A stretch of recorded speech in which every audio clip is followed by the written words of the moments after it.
कहते हैं कि एक मर्तबा एक गांव में दो दोस्त रहते थे। उन दोनों में बहुत मोहब्बत थी। एक 10 साल का था जबकि दूसरा 6 साल का था।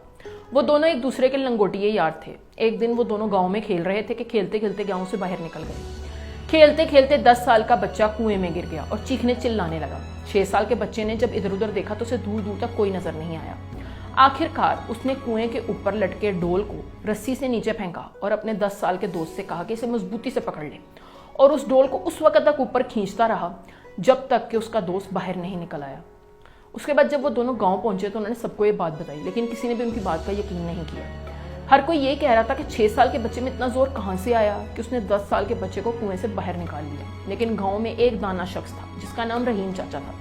उसने दोनों बच्चों की बातों पर यकीन कर लिया। गांव वालों को जब पता चला कि रहीम चाचा ने बच्चों की बातों का यकीन कर लिया है तो वो रहीम चाचा के पास गए और जाकर कहने लगे कि आपने बच्चों की बातों का यकीन कैसे कर लिया? 6 साल का बच्चा ऐसा कैसे कर सकता है? इस पर रहीम चाचा कहने लगे कि बच्चों ने बताया तो है कि उन्होंने ऐसा कैसे किया, और वैसे भी सवाल ये नहीं है कि 6 साल का बच्चा ऐसा कैसे कर पाया, सवाल ये है कि वो ऐसा क्यों कर पाया और उसमें इतनी ताकत कहाँ से आई। और उसका जवाब सिर्फ इतना है कि वो ऐसा इसलिए कर सका क्योंकि उसे दूर दूर तक कोई कहने वाला नहीं था कि वो ये नहीं कर सकता। आज हमारे माशरे में बहुत से लोगों के नाकाम होने की सबसे बड़ी वजह यह है कि हमारे यहाँ हौसला अफजाई की शदीद कमी है।